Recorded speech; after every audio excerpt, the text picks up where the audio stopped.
I think it's so hard when you're a physical business of any sort, Yeah. trying to get leases because landlords, they just don't want that risk. I mean, why Yeah. would you go for the scrappy startup when you could maybe take a cost or whatever? Yeah, absolutely.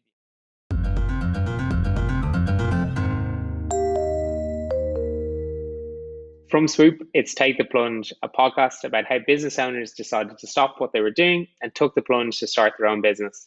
We take a look at how they came to that decision and what those first crucial steps were in getting their business up and running. My name's Kieran Burke, and I'll be your host for this episode. Today, we're joined by Mark Murphy. Mark is the founder of Foodomnia.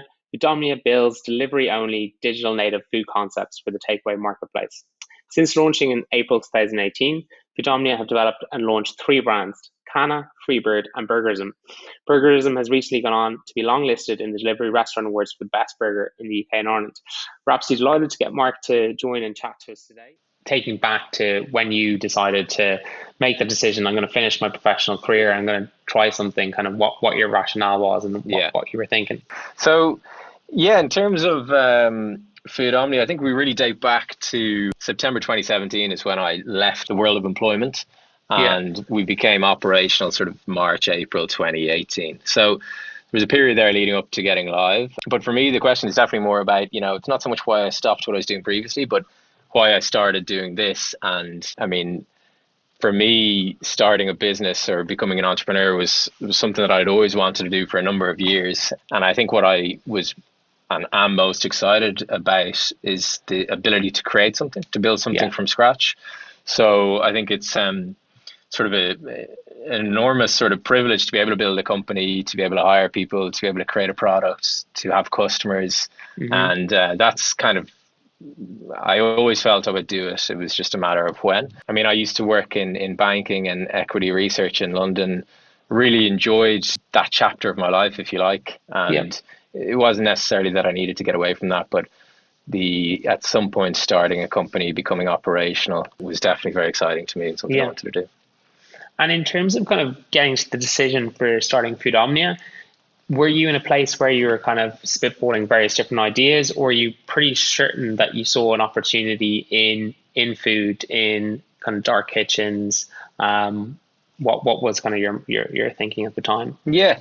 So I don't think you wake up one day and go, okay, I'm going to become an entrepreneur. So for me, this was years in the making, and lots of decisions, lots of things I'd decided to do or read or whatever had been about probably making this step. So I have a note, the note app that I use on my iPhone is just, there's a particular note in there which is full of ideas. You're probably the same, but I have like lists of ideas, some of which are probably daft, and then sometimes you see someone else do it and you're like, oh geez, maybe these ideas aren't that bad. But with the idea of Foodomnia, food delivery, virtual brands, I felt, number one, I knew a huge amount about the space. So when I worked in banking and finance, I was actually raising money or helping to raise money for companies in this space. And I was also analyzing the sector as a whole. It was kind of like producing reports on this space. So having that sort of luxury of being able to figure the industry out before actually committing wholeheartedly to it was phenomenal. And I just thought food delivery, I think SoftBank calls it a mega trend. Maybe that's actually a bad sign if they're talking about it, but there's a lot of evidence of food delivery being a massive growth story, and we're probably still only at the early stages of that story. It's phenomenal to me to think about Deliveroo. Actually, it only started in 2013. It feels like it's been there since forever. I couldn't imagine the world without it. So yeah, I've always really been obsessed with Just Eat and Deliveroo. I've been a shareholder in Just Eat for years. A very, very minor one. And, fascinated by the evolution of sort of the delivery market in general. And then I think I loved the idea of creating different types of food concepts, but it wasn't just that I felt I would enjoy that or I could be good at it, but that I felt the world, and the UK in particular, needed it. I really felt that delivery had become massive, but perhaps the only companies really focused on delivery were like Domino's Pizza. Most other food service businesses were thinking about restaurant type operations and people coming in to collect food. not about how you create menus and food concepts that travel well, that operate within a sort of delivery operation. So yeah, I really felt there was a need, and as a customer, consumer myself, I used to order delivery food in London, and I was never particularly impressed, and couldn't get over the lack of branding, the lack of like customer engagement, the lack of quality at times, and the high prices. So yeah, I felt it was an area that needed to be solved, and now was an area that like warranted a lot of attention because people were buying more and more delivery food. And one thing I thought quite interesting is you obviously mentioned you're living and working in London. You're a consumer within London, but your first move was to relocate to Manchester and look at setting up there. What was the decision behind that? Yeah, and actually that was major upheaval in some respects. And at the time I kind of batted it off, but I was kind of doing two things. I was sort of starting a company, which is a big thing to do, and relocating, which, okay, I was in the same country at least, but Manchester is so different to London. It's untrue, and it's not a city I knew particularly well. So, I mean, that decision, I suppose, in the early years of forming a company, my needs have would take second priority. So I felt for the company, starting in Manchester made a lot of sense. Yeah. And that was the only priority. So I didn't really care then about how I felt or where I lived. And the reason we did that, we worked very closely with the special projects team in Uber Eats, and we were working with them out of in their London office. And really, the conclusion was that it was the ex-London locations in the UK that needed this type of service. There was a lot of, I wouldn't say saturation, but there's a lot of choice in London.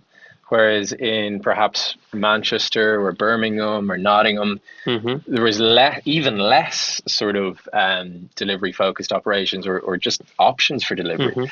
So I felt this business was solving two pain points initially. Number one, very clearly, the consumer pain would of not being able to get perhaps good quality delivery food delivered quickly at the right price. But number two, when the likes of Uber Eats went to a new market, you need a level of restaurants, if you like, to make the marketplace a marketplace. And it's not just about getting numbers in there. You also want quality too. So otherwise, why would anyone order on Uber Eats if it's just full of rubbish or perhaps only got 2 or 3 options? So when they were expanding beyond London, they were like, yeah, you're correct.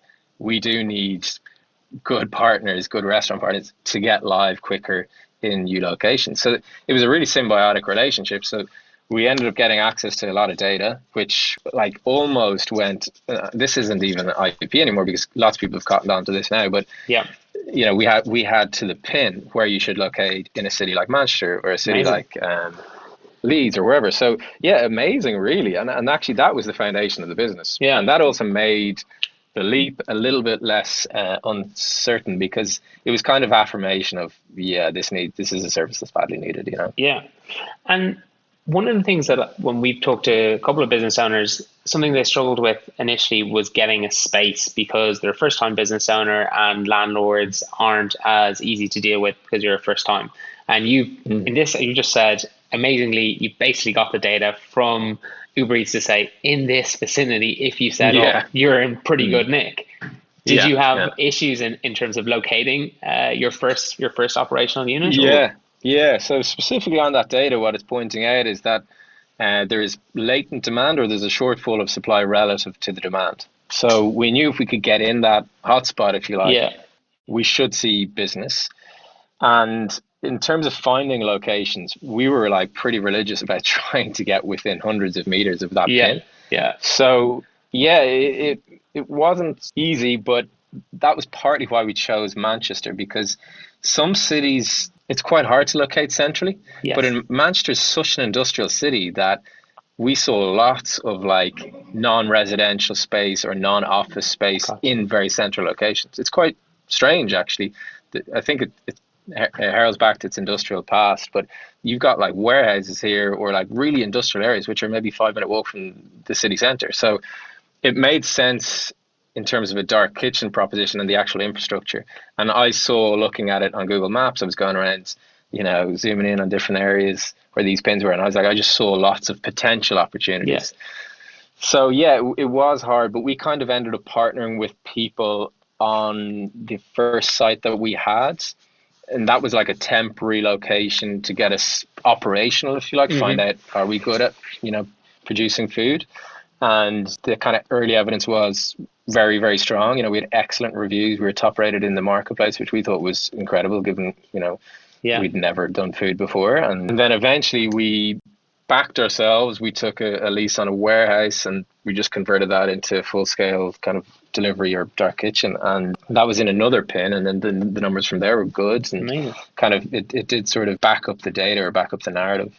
But yeah, I think as we're now, sorry to cut across you, but as we're now maybe a little bit bigger, a little bit more mature, I can see like we're sort of looking at leases now, and sometimes landlords are like, I get a call back to say, I thought you'd given that lease to someone else, and they're like, yeah, their numbers we're worried about their numbers, and then you're like, and then they're like, are you a new company? And I know we've actually got like nearly 3 years of trading history. They're like, oh, great, so you can send us accounts. You're like, yeah, so it's massive. Roll on in, like massive, yeah, and I think it's so hard when you're a physical business of any sort, trying to get leases, because landlords, they just don't want that risk. I mean, why would you go for the scrappy startup when you can maybe take a cost or whatever? Yeah, absolutely. And did you find that you probably had to punch a bit heavier in that first lease in terms of giving more deposit or more rent up front? Did you have to do anything there to get it over the line? So the beauty of what we do is this is kind of a real estate play as much as it is a food delivery play, because we're a restaurant, but we're not operating out of a restaurant. We operate out of warehouses. So there's a real estate arbitrage there in terms of obviously renting a square foot of warehouse is much cheaper than renting square foot of restaurant. So when you're looking for like prime retail real estate or restaurant real estate, it's typically very expensive per square foot. But when you look at warehouses, it's a lot cheaper. So we didn't really have to, it wasn't like an unbelievably competitive process, because we were looking at a warehouse which nobody really wanted. It's not like it's that easy to generate sales from warehouses on the edge of town. So in our case, actually, our job was made a lot easier by being kind of an online only sort of food operation. And the landlord was actually just kind of happy to have someone bidding on the property. Ironically, I think warehouses are now doing quite well through COVID, because there's a lot of like, dark fulfillment happening across not just food, but all sorts of industries. Yeah, but I think when we were looking at warehouses, we were competing with people maybe who were like storing furniture in a warehouse. Gotcha. So, okay, I'll give Mark and his business a go. Yeah. And actually, you kind of touched on it earlier. You don't have a background in food. You know that you're going to be throwing this out there without being able to kind of traditionally market, because it is a dark kitchen. How do you back yourself to say, I'm going to make something that's bloody tasty? Yeah, I mean, it's a strength as much as it is a weakness, I think, because you naturally come in with a fresh perspective, and that's definitely borne out in how we've done things as I look back. But that was the fear, I mean, and that was the investor pushback as well, would have been on, you know nothing about your your industry really, do you? And so I kind of had to like bat that off and figure that out. And I guess I always felt that I would rather it be food than AI, because AI is maybe not rocket science, but it's close enough to rocket science. And I actually love food. And when I moved to London, the thing that I probably loved most about London was the amount of incredible, like world-class food businesses and operations that are on your door. So it was impossible not to eat out sometimes in London, because the food is such good quality. I think London's one of the best food cities in the world. And that really developed my sense of what is the level, that's the standard of a good burger. That's the standard of whatever. So while I was a little bit nervous, I felt it was something we could figure out. And I think if you put a formulaic approach to it, then you can add up the parts and you kind of get the answer you want. But food is kind of like writing a song in some respects. Are you just a one-hit wonder? Can you do that again kind of thing? You're never totally sure until it's out there. But now that we've done it, I would have an unbelievable understanding of perhaps the kind of, no pun intended, but the sort of makeup of the ingredients, if you like, to get us to a good brand. And I think, but I would go back and say the fresh perspective has been enormously helpful, because people wouldn't have done what we've done. And I think because we were specifically looking at a frontier side of food in some respects in terms of food delivery, not as big perhaps. It had to be looked at differently, you know. So you're combining a lot of different things with online food. You're talking about the e-commerce transactional point of view, the branding, and then the food as well. But the processes as well are very different to restaurants. So we didn't have any bad sort of habits, if you like. Yeah. Well, I suppose linking into that, like something that was quite new and novel and not many other people doing it before, is the fact that you're creating a brand, but it's behind it, not a physical restaurant. It's within an app. How did you go about customer acquisition and getting people involved in the brand when it's placed in a non-traditional way? Yeah. Now, as you talk through that question, I think about that slide in our first deck, which was the go-to market strategy. You're like, yeah, did that actually happen?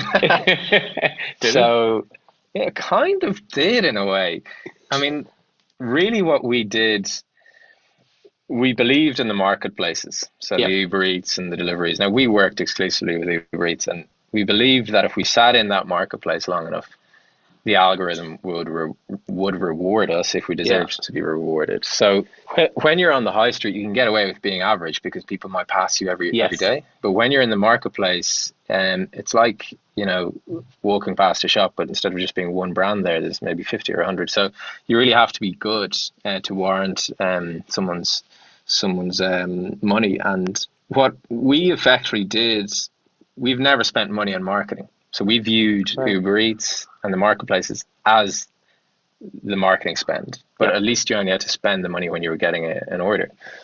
So what we did to try and ensure that we got orders was just create really great product. And that's one thing in food that I've seen a lot of people come into this space who've no background in food, and they just kind of go at it a bit too like a software type business. So they build a product, but it's not necessarily amazing or it's not consistently good and it needs to be iterated a bit too much. So we had a great product from very early on, and we've been probably slower to build product because we put more time into this. Yeah. But once the product is out there, it does take time, but after sort of 6 months, you get maybe customers who might only order takeaway once every 3 months. They're kind of coming back. Word of mouth is spread a little bit, and they're, you know, that's mushrooming and ballooning a little bit. So over time, you then sort of realize whether or not it's good. And thankfully, we've never had to market. So that's probably how I'd think about that. Like, so. And have you invested in things like social media channels to support the brand in terms of, say, you have a good customer experience, you want to talk about it, you want to share it? Have you invested in creating a community around them that way? Yeah, we probably have an opportunity to create more narrative around the brands through social media. What we probably have done is we've grown very organically, and I think we've let the consumer, sort of determine the brand, and we've always been kind of product and customer led. And in terms of the branding, it's very clear to me now what, say, burgerism is, whereas maybe 2 years ago I might have been trying to write the story about what burgerism is, but now I'm like, oh, no, that just is the story. Yeah. And when I put together like onboarding documents for team members, I'm like, this is what burgerism is, not because of what I say it is, but because this is actually what it is. Nice. So it's like, it's been a really holistic story in that sense. Yeah, I suppose kind of link to that and kind of back to you're in Uber Eats and you're hedging your bets that we're going to make a quality product and people are going to discover it. But I suppose one of the biggest drivers in that scenario is reviews. How stressful is the review process as an early stage business when you're just putting your product out there? Yeah, exactly. So you're absolutely right. Yeah, the reviews were everything to us, and you know they still are. But at least we've got sort of a bank of reviews built up, so we have a little bit more confidence about ourselves. And you're so sensitive to them. I mean, you know, someone is critiquing you online, but it's kind of like that keyboard warrior thing. Absolutely. It just developed where they probably wouldn't say it to you in person, but once it's over a laptop, it's no problem. So yeah, we put a huge amount, and still do, huge amount of attention into the reviews we get. And I think you have to look at the 1-star reviews and say something has happened there to create that. But fortunately for us, we've got we built up a huge number of 5-star reviews, and that just gave us this great confidence to know that we're doing something right. And we've built up, I mean, you were asked about social media there earlier. We've built up this huge following. Like, we're not terribly active on social media. We use it like as a communication tool more. Yeah. We've still got like over 5,000 followers on one of our brands. And the reviews, we've built up a huge number of reviews, thousands of reviews, and we've never asked anyone to review us. Amazing. So we never kind of did that sort of overtly, like, this is, and we're looking for reviews here, we're trying to pay people to almost eat our food and give us a good review. We've never really done that because we actually kind of think you're lying to yourself if you do that. So you want to know what the truth is. And the truth, thankfully, was always very good. But anytime there was maybe something that we could have worked on, we've taken it on board and we've tried to fix it. And we're really active. And I think that's a key sort of part of being a virtual brand is when someone does review you, I mean, speak to them, whether it's digitally or not, but we go back to people, we speak to people, we have a huge opportunity to get feedback from everyone, which is great. If you go to a restaurant and sit in, I'd say you never actually review that experience. Certainly not, if it was an okay experience, you're definitely not going to review it. If it was really bad, maybe you might, but often you don't. Whereas everyone on Uber Eats and Deliveroo, they get like asked to review, and sometimes they're reviewing at the item level. So that's phenomenal. It's a great opportunity actually for for a food brand. One of the areas I'd love to chat to you about is kind of people and the kind of art of hiring the right people as you grow your business. I suppose, who was the first person you brought on that wasn't yourself? And then what has been kind of the key hires, or who have been the kind of key hires as you've grown out the business? Yeah, people is a good one. People, I think, is the most important thing in any business, really. Probably the hardest thing to solve, but it's also the biggest opportunity. So when you get it right, it just empowers everything. I think the business can become invincible. You've got a great team. But actually, the first sort of person, if you like, to come on board was actually probably Uber Eats. And they were pretty strong. I know those guys really well that I initially worked with. Yeah. And some of them were like, I think, employee number 2 in Uber Eats, you know what I mean? So like they were really quite like clued in, obviously, but also like able to make able to call the shots. Like, so the rapport and the relationships built up there were really good. And some of those people have sadly moved on, but they're actually working kind of closer with the original founder of Uber now. But they were kind of the first people in some respects. And then the investors were also, they sort of followed that, one followed the other. And they've been great along the way. They're kind of like a sort of consistent reminder of your progress in some respects. Yeah. And then John came on board, then probably that sort of happened at the same time, perhaps. And John, I was in school with John, so known John for years, going back to when we were probably 12, I suppose. Yeah, it was kind of a good fit for me and for John to give this project, to give this company a go and to get it off the ground. And yeah, it was quite organic in terms of like the process. I think I was very lucky that when you get a company on board, it sort of changes a lot. Like you're kind of real all of a sudden. It's not makey uppy. But yeah, I think it was who you bring on, who you kind of partner with in the early stages is very important. But it doesn't necessarily define you either. You can evolve as well. And in terms of managing a kind of growing team, has there been stages in Foodomnia's growth where you've noticed you've had to change management styles in terms of as the staff base has grown? Yeah, absolutely. Yeah, I think this is something I've really learned in 2020 in particular. You might start off, you start off as a founder, and at some point you might be lucky enough to evolve to like a CEO. That doesn't just happen by kind of waking up and doing the same thing every day. You have to actively look at yourself, your performance, and the rate of change of your business and the things that are changing within the business, and say that's no longer for me. That job is no longer appropriate for me to be doing. And I think you have to keep on learning and developing, which kind of sometimes feels really hard because you're so busy with other stuff. But it's like you almost owe it to the team and to the company to make sure that you are evolving in the right way. And I think particularly as a CEO, you have to be very aware that sometimes all you're doing is motivating people. Sometimes all you're doing is directing people.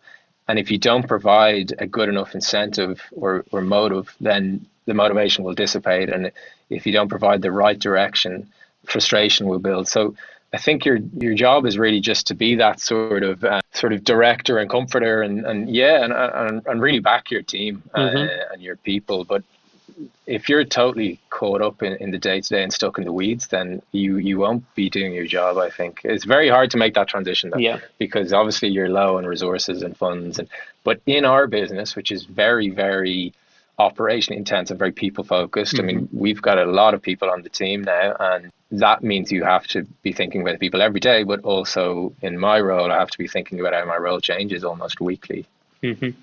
Yeah, that's absolutely fascinating, and I think really, really great advice. Just want to touch on something you mentioned there in relation to kind of the evolution is the investors that have come along with you. How have you found having that kind of relationship as a growing business that needs funding? Has the dynamic shifted between you and investors from the very embryonic stages where you're trying to get that first check, that first buy-in? Yeah, the dynamic definitely shifts.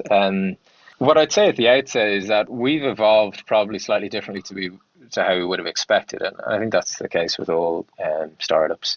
I would have imagined that we would have been consistently fundraising, but we've actually bootstrapped our way to where we are now. So we did that early sort of pre-seed round or pre-revenue round, which was great, and it's amazing how such a small round has taken us to where we are today, to be honest. So we've never really been in the position where it's like, oh, there's only like a 2-month runway here, we need to start fundraising today.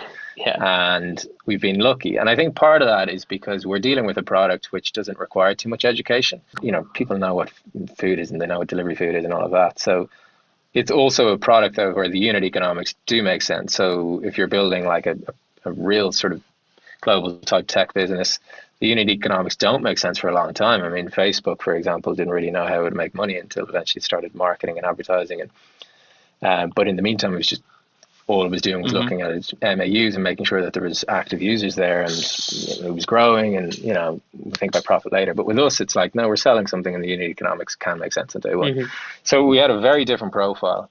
But coming back to the investors, really the shift there has been me going from, please sir, can you sign this check, to here, look, I'm just too busy. It's like you start to own the relationship a lot more. Yeah, it is. And look, if you've done well, they respect you. Absolutely, and it's kind of like they start thanking you for your time and whatever. So we've got a great relationship with the investors, and we've got effectively five angel investors from all walks of life and different nationalities, and I've each offers something different, and I think, I don't know, half of them are probably entrepreneurs or founders, and half are like very clued into finance and investment. And so I love the dynamic with it, and actually my probably only regret is that I wish I could kind of make more time for them, because I usually do find it valuable. And actually, like I said earlier, it's a way to measure my own progress. It forces me to reflect when I produce any numbers or kind of updates. Nice. So I suppose since going operational April 2018, you've managed to now knock out 3 effective businesses in their own right. Have you feel you're getting a methodology to it in terms of wanting to now scale that and consistently add more, or are you at a case where no, I want to go deeper with these brands and kind of push them out further? What's your thinking? Yeah, very good question. I think we didn't know the answer to that question when we started out. We probably thought it was a case of just infinitely building brands and concepts. But within each brand and concept, there's an infinite amount of perfectionism to be had if you want. You can keep on going with certain elements of a brand. I think at this point, what we've proven is that we know how to build really good quality brands and operations, importantly. So we've built our own kitchen, and we've built the food and the brand and the team. So we're very, very full stack in that respect. So we've learned a huge amount. And there's probably 2 things that I think we should do. And it's, number one is to scale our existing brands to be in more places, because I think more people across the UK would like to be able to order from us. And then number 2 is to perhaps build out more concepts, which we might reverse engineer a little bit more now that we know what the the end result should look like, and we'll be a little bit smarter about how we do things, and keep complexity out of the equation as much as possible, and keep it simple as much as possible. So yeah, I love the idea of perhaps creating a portfolio of virtual brands which are perhaps more geared towards enabling other people do this. So maybe we partner with other people. It could be real estate people, or maybe other food entrepreneurs. And I also love the idea of being, an operator, as we have been today, of rolling out our own concepts and running them, and evolving and improving them too. So I don't think, I think we'll continue to sort of do two things at once, perhaps. Yeah.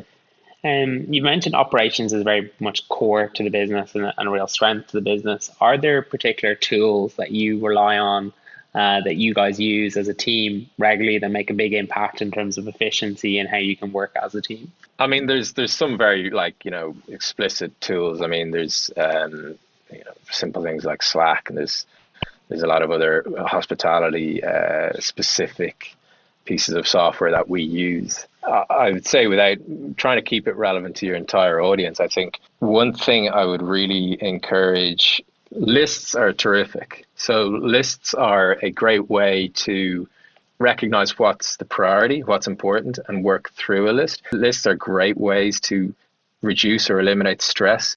You will often find once you write a list of tasks down, you realize that's all. Okay. Yeah. And maybe it's a very, very long list, but it's down on paper. You don't have to hold Absolutely. It on all in your head. And there's enormous satisfaction from working through a list and ticking things off.